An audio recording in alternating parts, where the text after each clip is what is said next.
morning, brothers and sisters. You're all welcome to this morning service. The title of our ministration this morning says, "It's really surprising what the Lord can do." I pray as you listen this morning, may you be blessed in Jesus' name.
what the Lord can do, what the Lord can do. It's really surprising.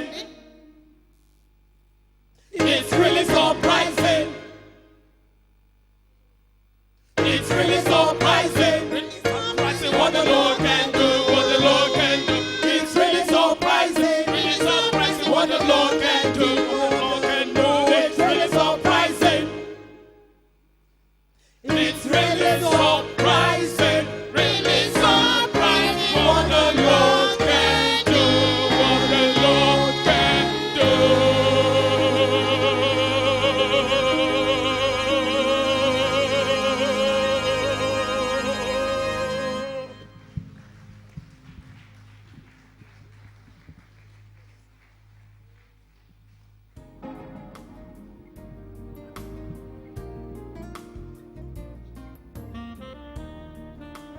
Good morning, church.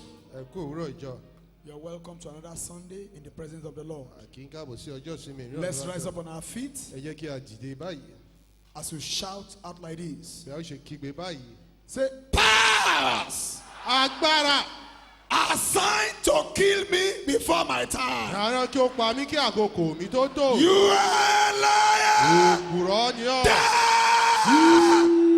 In the name of Jesus. Lórúkọ Jésù. Open your mouth and pray that prayer. Lẹ́nu rẹ kí o gbàdúrà yìí. Powers Agbára! assigned to kill me before my Àrán kí time. o pa mí kí You àkókò are a mi tó liar. tó. Òpùrọ́ ni ọ́. Da, da, da, da, da, da, da, da, da, da, da.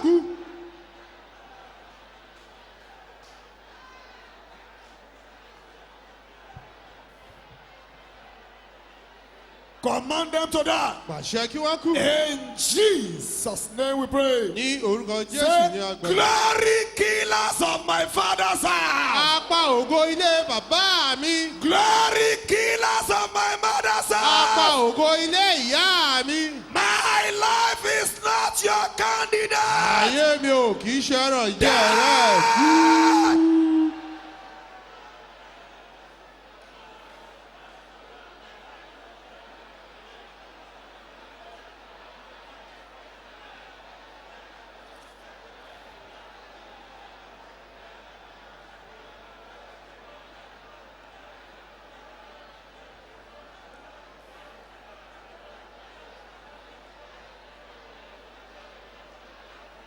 In Jesus' name we pray. Ní orúkọ Say, Jésù ní ọjọ́. fire that cannot be insulted.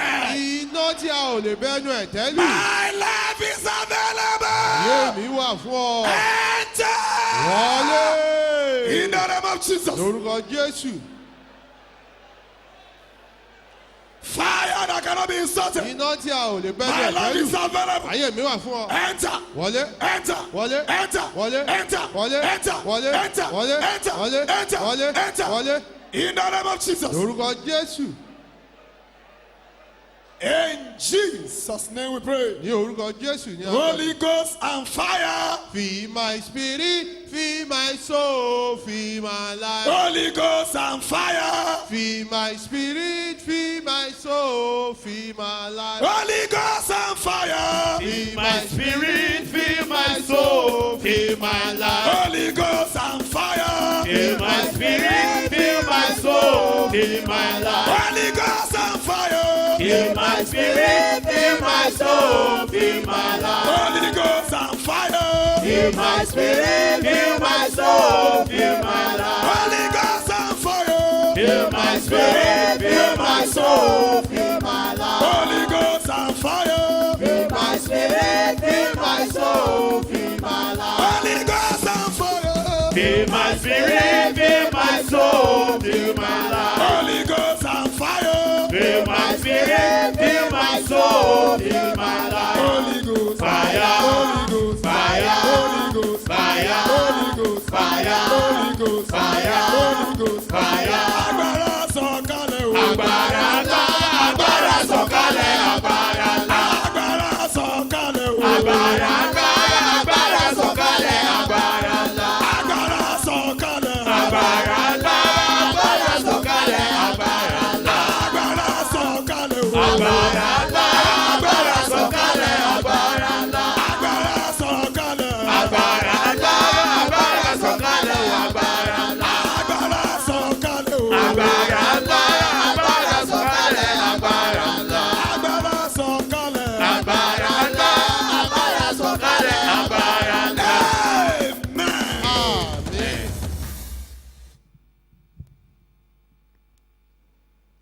Praise the name of the Lord. Ẹ̀yin orúkọ Olúwa,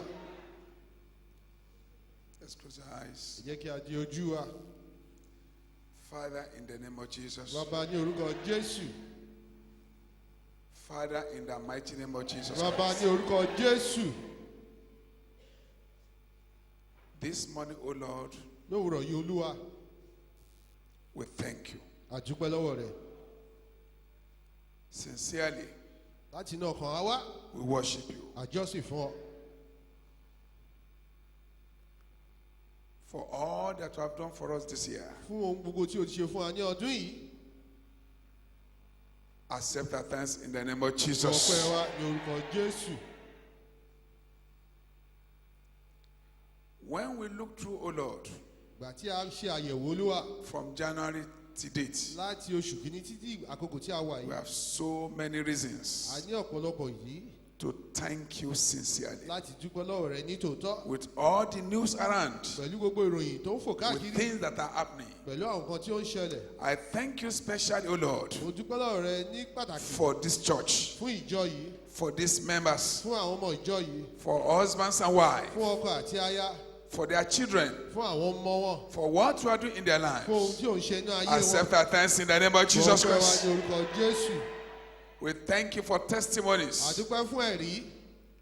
Thank you because you didn't allow the plan and purpose of the enemy to come to Torí pass. pé ò gba ètò àti ìmọ̀ ọ̀tá kó wá sí We ìmúṣẹ. give you praise, O Wá Lord. fìyìn fún Olúwa. Accept our thanks in the name of Ọpẹ́ wa Jesus. ní orúkọ Jésù. Father, Bàbá,